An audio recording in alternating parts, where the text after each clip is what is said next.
जय हिंद मित्रांनो, स्वागत आहे तुमचं माझ्या यूट्यूब चॅनलवर। आज मी आलो आहे यवतमाळ जिल्ह्याच्या वडकी या गावावर। वडकी हे गाव हायवे रोड टच आहे आणि आज मी तुम्हाला सांगणार आहोत माहिती, एक कामाची माहिती सांगणार आहोत, तर व्हिडिओ पूर्ण बघा। तर वैभव, तुमचा पूर्ण परिचय द्या। वैभव रामदास पुरणकर। तर तुम्ही हे नाश्ता सेंटर टाकलं आहे, तर कधीपासून टाकलं आहे? लगभग 8-9 महिने झालेले आहे। 8-9 महिने झाले आहे। तर तुम्ही कसं काय टाकलं हे नाश्ता सेंटर मध्ये? तुमचा स्वतःचा बिझनेस टाकला आहे, तर याच्या आधी तुम्ही काय करत होते? याच्या आधी कंपनीत काम करत होतो। हो का? त्याच्यानंतर मग तिथून आलो, नंतर हे टाकलं मग स्वतःचं दुकान टाकलं आहे तुम्ही। तर कसं काय चालू आहे तुमचं दुकान वगैरे? सध्या आता तर बरं आहे। बरं आहे ना? तर वैभव, हे दुकान टाकते वेळेस तुला किती खर्च आला? मला सुरुवातीमध्ये मी काही तेवढं म्हणजे हे केलं नाही, त्याच्यामुळे मला लगभग 4-5 हजार रुपयामध्ये मी काम केलं छोटस पहिले। आणि त्याच्यानंतर मग थोडे माझे गिऱ्हाईक वाढायला लागले। त्याच्यानंतर मग मी थोडं करून असं म्हणजे जोरान बोलतो असं थोडं करून थोडस 5-7-10 हजार रुपये जास्त खर्च केला। त्याच्यामुळे मग मी असं उभं केलं आणि आता ह्या कंडिशन मध्ये आहे। आपलं काय काय आयटम बनवतात मग आपल्या दुकानात? भजे, आलू बोंडे, समोसे, ब्रेड पकोडा।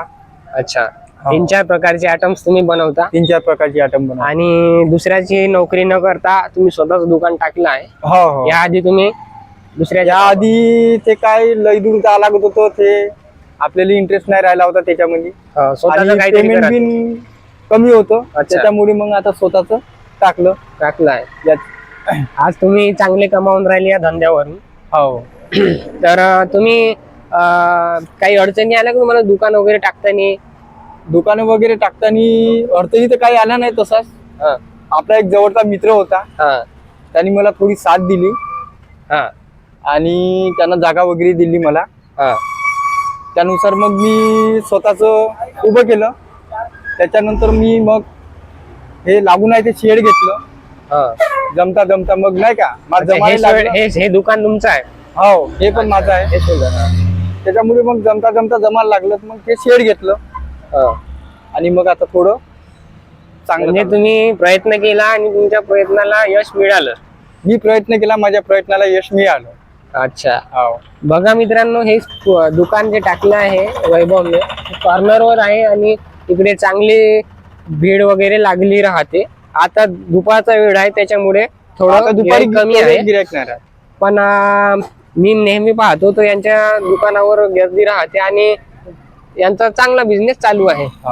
तर काही तुम्ही आमच्या नवयुवक जे बेरोजगार आहेत त्याला काही सांगू शकाल का? काही संदेश द्याल का? म्हणजे जे बेरोजगार आहे त्यांनी काही करायची इच्छा कशी काय सांगा? त्यांनी पण आता छोटस काहीतरी उभं करावं बा, स्वतःच काही स्वतःच उभं करावं बा, असं मी सांगतो ना, इतराला पण सांगत असतो, करा बा काहीतरी। अच्छा, हो। तर धन्यवाद वैभव, तुम्ही इतकी आम्हाला माहिती दिल्याबद्दल। ठीक आहे, धन्यवाद। तर मित्रांनो, गुड मॉर्निंग नाश्ता सेंटरवर तुम्ही जर वडकीला आले तर नक्की ये जा आणि इथला टेस्ट बघा। तर धन्यवाद मित्रांनो।